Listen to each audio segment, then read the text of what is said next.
If you're in marketing and you don't know who Ross Simmonds is, then you might be living under a rock. Seriously, this guy is everywhere. He's like the preeminent king of content distribution. He's like one of these guys that you see on social, his stuff looks cool, you decide to follow him, and the next thing you know, he's the only guy gobbling up your entire social media feed. Yeah, that's Ross Simmonds. And we're bringing you an exclusive with the champ himself. Look, this guy can make anything sound sexy. Give him the most boring products in the world. I don't care what it is. Drill chucks, safety glasses, eye wash solution for the factory floor. Did you know yours truly has personally marketed each one of those things in the past? Oh, prescription safety glasses. Look, Ross is so good you're going to be subscribing to this Amazon. And he goes deep. This dude talks about how to market a bag of sand. A bag of sand. So what's the key? Well, to start, it ain't that lame blog 5 times a week using ChatGPT strategy you're currently using. Ugh. No, Ross is gonna get into it, from leveraging influencer marketing, brand collaborations, product reviews, YouTube marketing for industrial marketers, and you're absolutely going to freaking love it. I love it. Guys, do you love diving deep into different industry niches as much as I do?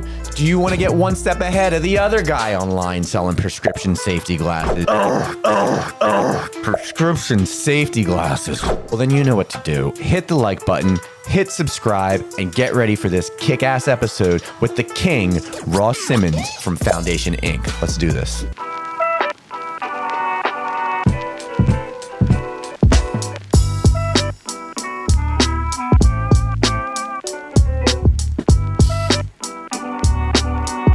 All right, and we're back with another episode of the Niche Marketing Podcast. Super excited about this one. Today, our guest is Mr. Ross Simmonds, founder and CEO of Foundation Inc. out of the Canada area. Ross, is it Toronto? That's right. Yeah, we're based in Canada. We're fully remote, so we have teammates all over the globe, but Canada is HQ. All right, great. Before we get into the content of the episode or the subject matter related to industrial marketing, could you tell us a little bit about Foundation?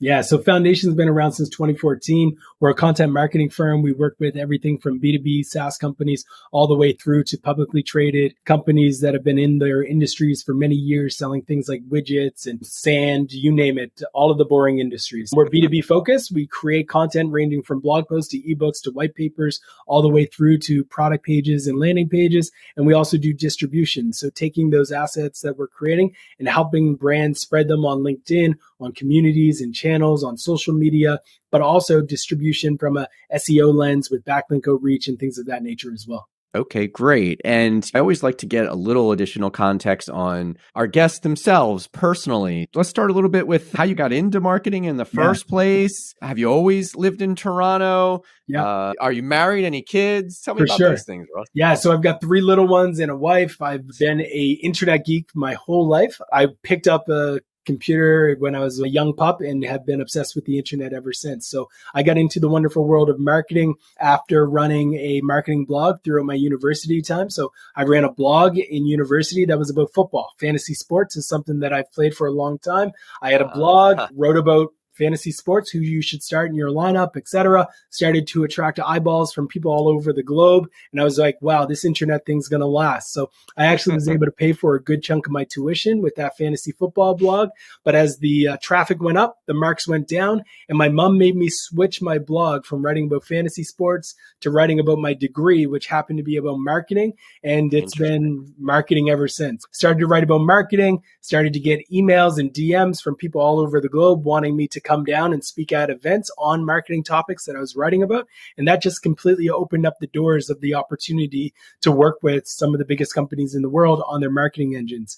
I found a specialty and an interest in the wonderful world of B2B because I loved how linear and capitalism driven it was in terms of financials and making sure that you were ultimately just getting money. I loved on the B2C side, the emotional side of communication and marketing. But I thought for me, I love the linear process of B2B marketing as it is related to showcase utility, sell a story, drive a transaction, you get a sale, and then it's done. Versus on the consumer side, you have to tap into a lot of psychological triggers within humans and think about pricing and 99 cents versus 97 cents. And I was like, this is too much for me. Let's just keep it straightforward. And I've been in the world of B2B ever since. I must tip my hat to you that you're doing a fantastic job with your own content marketing. For listeners that don't currently follow you, there's honestly few content marketers out there that I think are doing as good a job as you are in creating short form content assets. I'm sure your long form content's amazing as well, but I mostly get exposure to your short form assets that you're doing on social. It's really impressive. So maybe that's a good first question for you. Just as you're selling B2B, right? You're selling marketing services to a B2B audience. How are you keeping up with such regular content distribution and doing it in such a way that it looks like you're spending months planning this stuff, but at the same time, you do it in this real natural, authentic, and almost, I don't want to say carefree, but I'll say carefree way. Right. And yet it's so good and so engaging. I honestly am very impressed with the way you do things, Ross. What can you tell us about your own content marketing strategy and how you managed to pull that off? Appreciate in addition to running a company. Yeah, in addition to running a company, right? Yeah, 100%. So the first thing is I have a great team around me. Like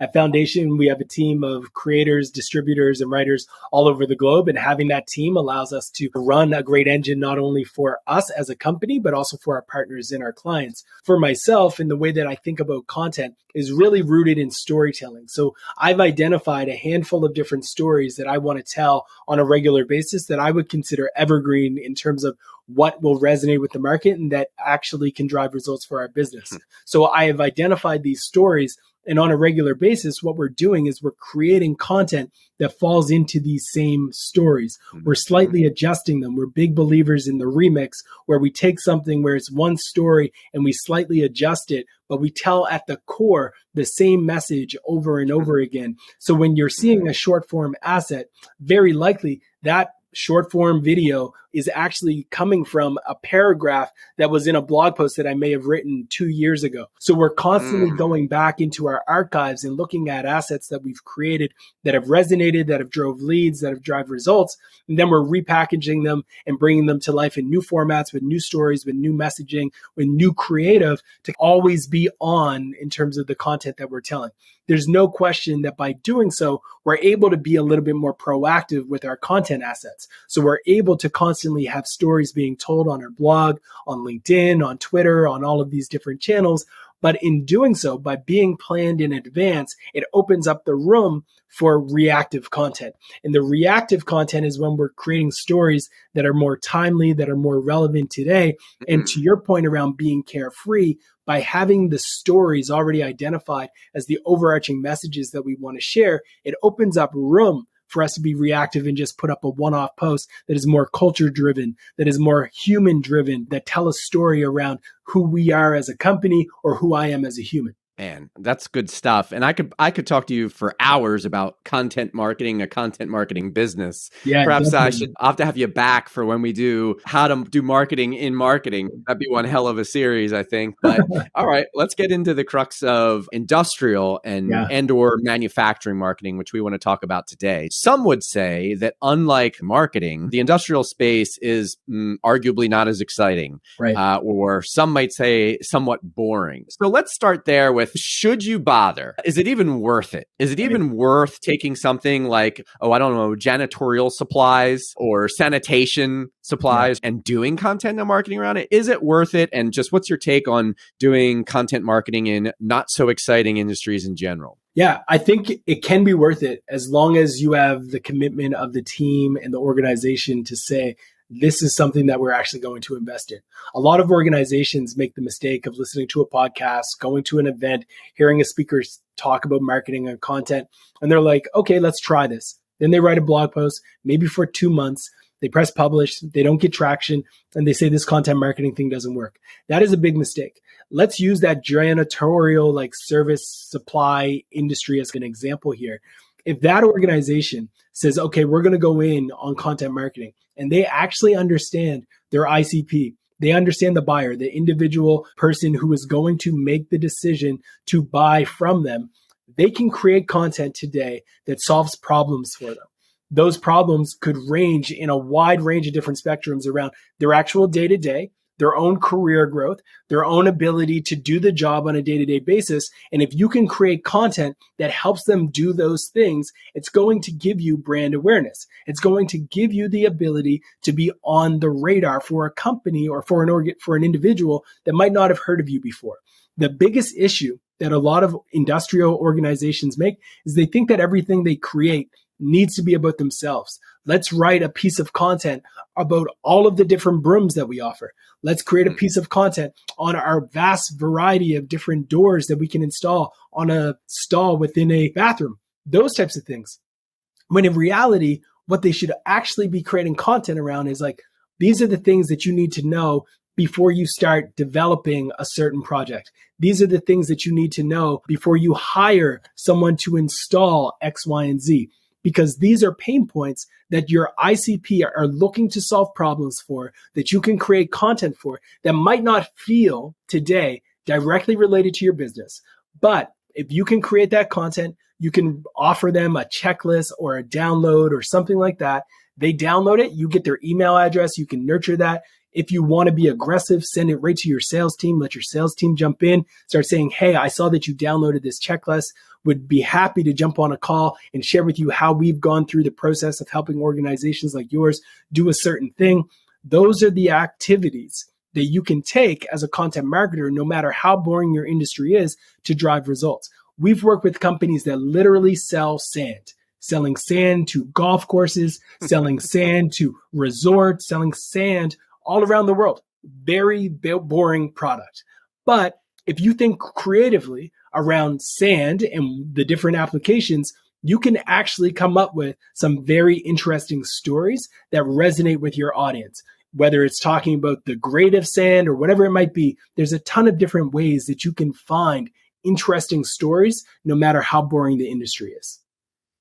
And okay, sand, that's a good one. And so I'm curious with the sand client or others you have, but maybe it might be easy to stick with that one. What are some types of content? And by type, I mean like format. So we've had a couple other guests on the show already talking about the industrial space, but we've gotten little in the way of types of content format above and beyond a blog post or maybe an white paper, ebook type thing. Yeah. What other types of content have you used in these quote unquote boring or industrial industries that went beyond a white paper or blog post, and why? Yeah, so there's a ton. So we've come across everything from video content, podcasts, webinars, ebooks, research-driven content, infographics, SlideShare presentations used to be really big. We've leveraged a wide range of different content assets in the past that have drove significant results. Whenever you can create a piece of content that stands out amongst the cloud of all of the other types, that's where you can unlock some amazing returns, including things like influencer marketing and influencer partnerships, which is oftentimes in industrial. And I think that's something that people underestimate. But every single day, people are making very, let's say, gritty decisions around things that they need to do in the industrial space, where there are actual influencers who might only have 5,000 followers. They might only have 500 followers, but they have deep understanding of a tractor. They have deep understanding of things that are industrial and that marketers would think, oh, no one's looking for that. But you would be surprised how many people are looking for answers to questions on YouTube surrounding these different things. We have one client who sold ballast, and we actually found someone who was specialized in like ballast content. And they were talking. What is that, Ross? A ballast is the, like when you're driving around through Europe, there's oftentimes these little poles that like come up from the ground that stop cars from going into the crowds. That's a ballast. Okay. So there's people who talk about the different types of ballast, the strongest ballast, etc. You partner with them because influencer marketing is so new to them. They've never heard of this idea that they can collaborate with the brand. You reach out, you collaborate, etc. You can also sponsor their content. Just get them to say this video was brought to you by such and such a distribution company or such and such a product, whatever it might be.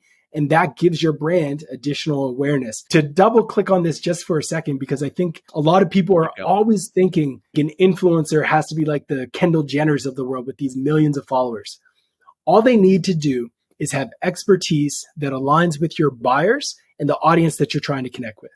And then they have to have the skill set to develop content that is educational, entertaining, engaging for that audience. If they can do that well, it means that they probably understand the channel that they're creating content on. And if your buyer goes to YouTube and they're typing in, what are the best, insert your product category here, maybe this influencer shows up. And that would have never happened before unless you reached out to them and said, hey, look, we're with this brand. We want you to create a non-biased review of us versus this and this. Can you do that? They'll do it. They create the content. They feel flattered. They're amazed that anybody even followed their content because they've been doing it after retirement, after working in your industry for years. And they're like, whoa, somebody's actually caring about this stuff. They're all in. And they're probably going to be biased towards the person that is paying them. So the review content tends to go in your favor. You can also throw media money behind that to amplify it if you want it to have an immediate bottom line impact. Is this easy? No. This is not something that you can snap your fingers and make happen. You have to do research. You have to understand your audience, understand the channels. You want to do things like keyword research to understand whether or not they're going to things like YouTube to actually even look for these things. And then you find partners who you can collaborate with to create that content. Good stuff. You're certainly the first one to mention the use of influencers in this space, so I absolutely love that. You mentioned potentially putting some media money behind that. Did you mean digital ads to drive? Yeah. That's exactly it. So digital media ads, like you're paying to actually boost it within YouTube, or you're sharing it on your own social accounts and then promoting it from there. So if you send out a LinkedIn update and it's talking about this piece that this influencer created, you're going to boost that piece to the people who you want to connect with on LinkedIn based off of their job title, et cetera. Okay. Let's go back to owned content. So I'm a brand in the industrial space, and kind of the advice or the common advice from marketers is be authentic, show personality, but I'm nervous about showing too much personality. Right. What's your take? I know it's always situational. I know it always depends. Right. But if I press you on this, what's your take on showing personality and to what degree and how much? And if it helps to give an example, then please do. For sure. I think at the end of the day, it comes down to understanding your corporate culture and your ambitions as it relates to where you want to go. So when you look at a company like Blendtec, if anyone's familiar with Blendtec, they were one of the early blender companies. They sold a ton of blenders. They were early. They were an industrial style blender. No one really blended cell phones. They put a cell phone into the blender, right? Exactly. So they started to think just ridiculously around the concept. They would blend CDs. They would blend phones. They would blend iPads, laptops, all of the different things. And they made an amazing splash on the internet because they embraced their personality, but it was true to them. They had a personality. They, as a brand, represented this idea of being quirky and fun. That completely changed the trajectory of their company and their business. Some organizations just don't want to have that type of buzz and attention. That's okay. But if you are an up-and-coming brand who is trying to actually become the market leader, you are trying to disrupt somebody who's been around for 150 years, I would say for you, it's a necessity if you actually have those ambitions and you believe those ambitions to be truly the belief of your entire organization. You have to find ways to differentiate. Everyone always buys IBM. That's a saying that everyone has heard time and time again. IBM is actually doing a ton of amazing, cool stuff, right? But everyone is comfortable with IBM because they've been around for so long. And for an up-and-comer who's trying to disrupt a giant like that, you have to do something that is worthy of getting attention. Otherwise, everyone's always going to go to the big brand, the company that is thriving and has already established themselves as a leader. It's so true, right? If you're not saying something new or you haven't carved out some type of unique positioning, then you're just not saying anything at all. You're just going to fall into the white noise of the space. Exactly. Which, and speaking of being disruptive in the space or getting your voice heard and having a voice in the first place, it's not enough to merely create the content. We have to be really smart about how we distribute it. I'm curious if you could talk a little bit about distribution in the space, and if there's any specific company example you worked with to help articulate the point, please. Today's episode is brought to you by The Agency Guide. Are you frustrated with an underperforming marketing agency? Who isn't? Are you unsure about what marketing channels to invest in and who to invest with? Maybe you're just fed up with the overpromising and underdelivering of marketing agencies. Fear not. you need to contact the agency guide. The agency guide, or tag, represents a vetted pool of 200 plus vetted marketing agencies and consultants, and they will matchmake your brand's specific needs with these trusted marketing professionals for free. That's right, for free. You don't need an expensive agency search firm. You need the agency guide. For over 10 years, Tag's experienced marketing consultants have been providing pro bono consulting and matching brands with vetted agencies based on needs, budget, timeline, location, even your personality. They're marketing professionals. They're agency matchmakers. They're the agency guide. To learn more, visit www.theagencyguide.com today. For sure. I think this is one of the biggest mistakes a lot of brands make, is that they invest a lot of time and energy in creating a white paper or creating a product guide or something like that, or a case study. I see this happen the most, where brands will create a case study. They clap their hands, pop the bubbly. They think it's a successful job because they press publish on a case study. That's not success. Success isn't pressing publish on a case study. Even though it might feel good that you talked to your customers and that you were able to get some interesting insights, press publish on them, you have to do something with that asset. And the smart brands would view the day in which that case study goes live as the actual first day in which they need to do something with that asset. So they need to take that case study and think about, how do we distribute this? Can we turn this into a blog post? Can we take the videos that we use when interviewing our client and then turn those into YouTube videos? Is there a few moments within that where there's interesting clips and interesting sections where we can turn those into assets that go live on Twitter or on LinkedIn? Is there a few one-off moments where we're talking to our client and they have testimonials that we need to put on our homepage, on our landing page? Is there a few moments where this case study is so interesting, we can tell a story that's worth reading about on an industry blog? And then we reach out to an industry writer and ask them, hey, we just did this case study, but here's an interesting spin on the way that this industry operates. I'd love to chat with you about it. These are the types of things that happen when an organization stops thinking that the content's lifecycle ends when they press publish. They can also start thinking about newsletters that their audience might be subscribed to. Reach out to the owners of those newsletters and ask them to send it to their subscribers.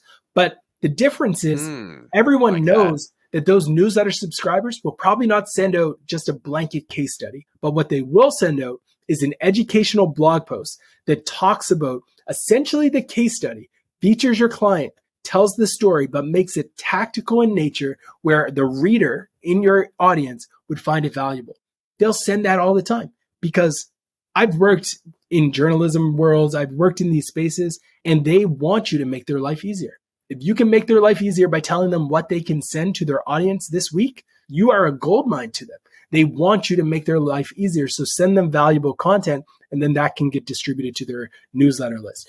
And the cycle continues, right? Like, it doesn't end there. You can also turn that case study into a webinar.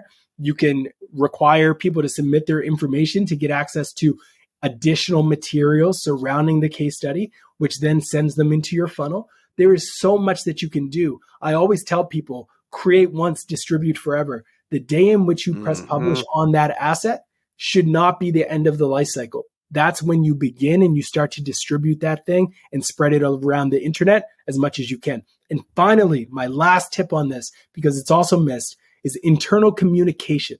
You have to communicate internally when these case studies go live, especially if you have an outbound sales team.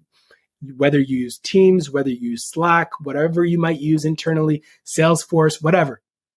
Make sure everyone on your sales team knows when that asset goes live so they can nurture every single person in their contact list with a quick note that says, hey, we just pressed publish on this case study. I want you to check it out. I think you'll find it valuable. No response necessary. Hope you're doing well. Quick, easy, short, but it puts a touch point on the board that can open up additional opportunities for you down the road.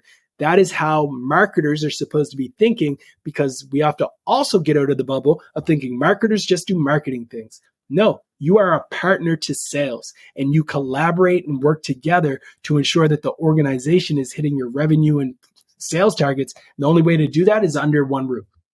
Man, that's gold. I love that. Boy, you gave me like 10 different things I want to follow up on. Now I have to see if I can remember any of them. All right. So I want to go back actually to the leveraging of other newsletters I thought was really interesting. And put you on the spot a little bit to help break that down a little bit, because I thought that was that's really good stuff. So did you do that with the sand client, for example, or the ballast client? So if I heard your example correctly, the sand client maybe puts together a case study on how their sand for playgrounds is better than the other guy's sand for playgrounds. Yep. And then he's going to reach out to the mailing list of what? Maybe distributors that distribute the product, or okay. So, are there but other even in entities? addition, like I can get specific. So there's one brand whose media engine I just love. It's called industrydive.com. Some of your listeners have probably sponsored their content at some point. If they haven't, then congratulations. I just introduced you to an amazing opportunity. So Industry Dive takes a handful of different industries. They have transport dive, waste dive, utility dive, all of these different newsletters that specialize on speaking to specific niches. They have one that is dedicated to healthcare, where all they talk about is healthcare, and people in that space subscribe to it. They have a construction dive where people who are interested in residential construction, commercial construction, subscribe to this newsletter. If you have a product that would be relevant to that audience, you go to these newsletters, you look at the type of content that they're curating on a regular basis, and you start to look for content market fit. What does that mean? It means these are the types of content assets that this niche, this specific audience wants. So let's create content similar to it and then reach out to Utility Dive if we're in the world of utility, where we're talking about grids, we're talking about renewables, DER, all of that stuff, electrification. If that's the world that you play in, you're going to create content that Utility Dive typically will feature in their newsletter. Then you're going to reach out to them and say, hey, I know that you folks write often about grid resilience and all of these things. Can you check out our new report that we created on the future of grid? I really think your audience is going to love this. You send them a note, you flip it over to them, and then they feature it. I have zero connection to anyone over at Industry Dive, etc.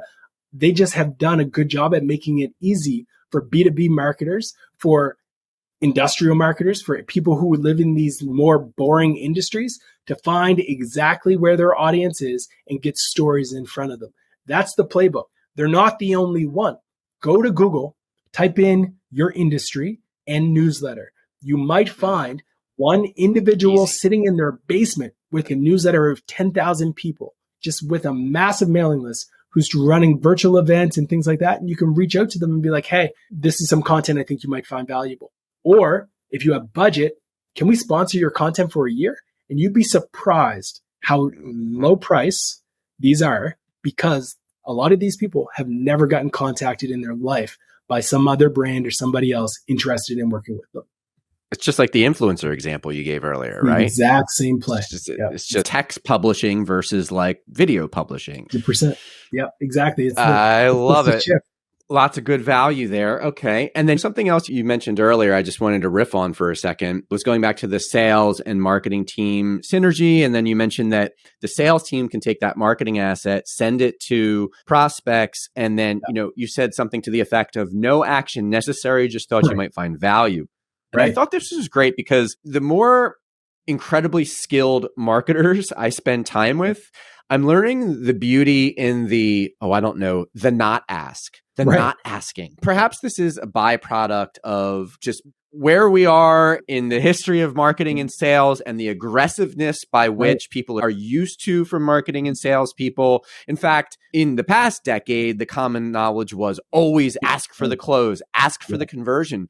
And I think that was probably prudent advice at the time, but something about the way things have changed, I feel like is starting to turn that on its head.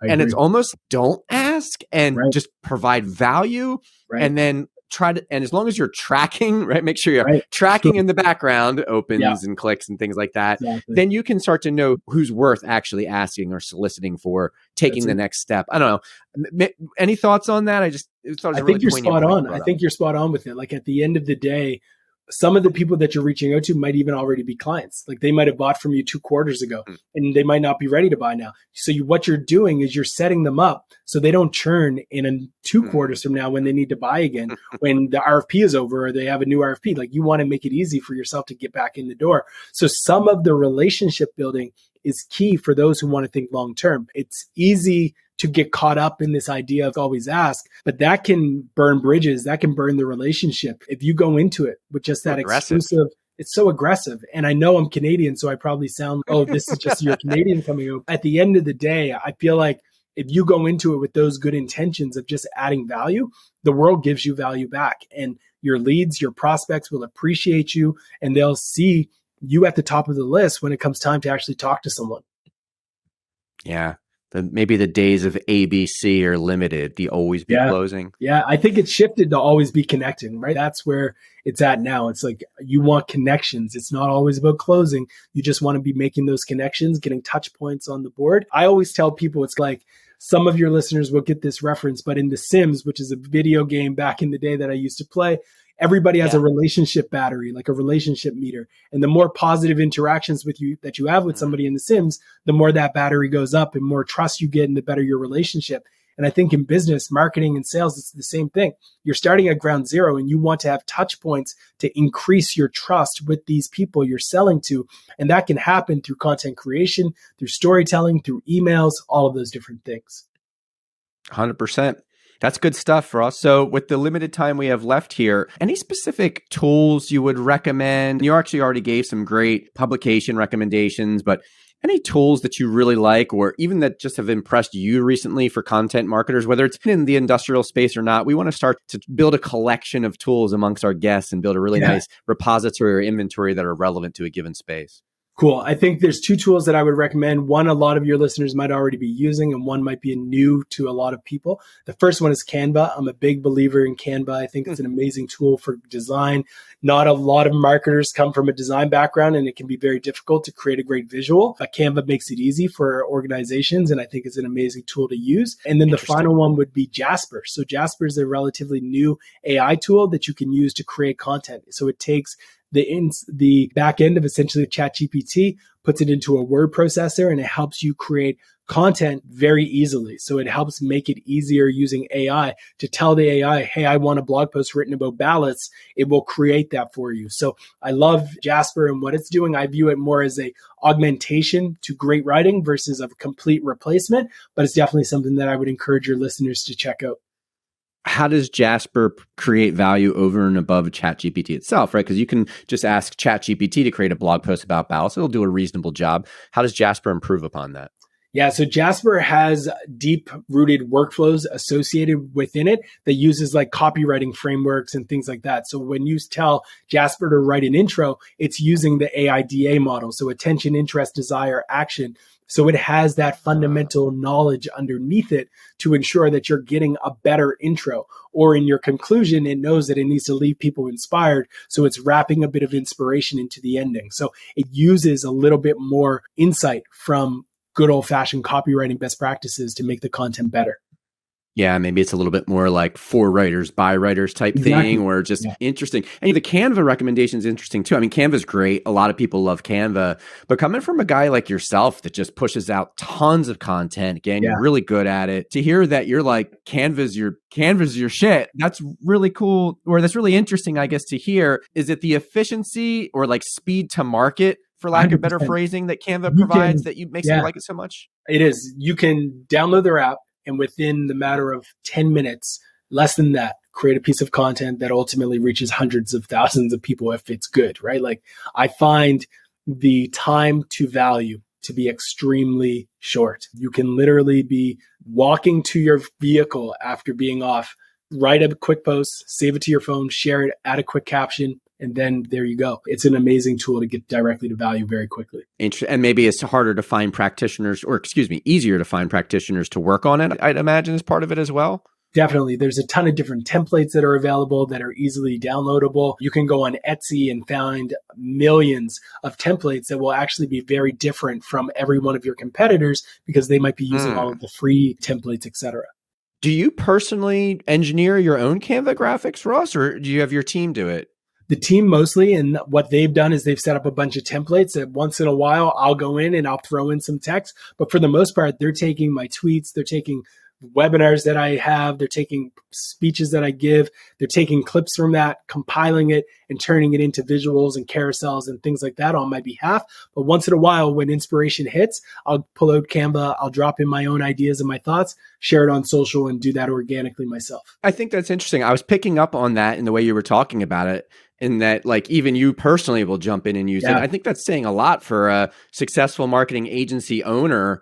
Appreciate it. it makes it so simple for you that even you'll drop in from your phone, do ABCDFG, push post, and there it is. Exactly. Like, if the founder or owner themselves are using something because it's that efficient, it really speaks volumes about the time the tool saves. So that was fantastic. Any final words of expertise you'd like to impart upon our listeners, Ross, before we go, or you feel as though you covered it pretty good?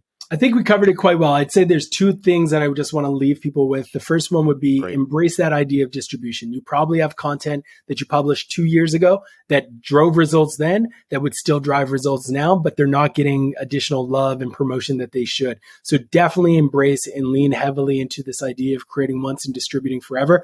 I think it's a major opportunity. I have 100 different distribution ideas that I could share now, but I also have a cheat sheet that's available on my site, rosssimmons.com/distropack. Strongly recommend people check it out. It's completely free to download. It's a spreadsheet filled with 100 distribution techniques that they can use. And then the final thing that I want to leave folks with is go Eagles, go, fly Eagles, fly. That is it.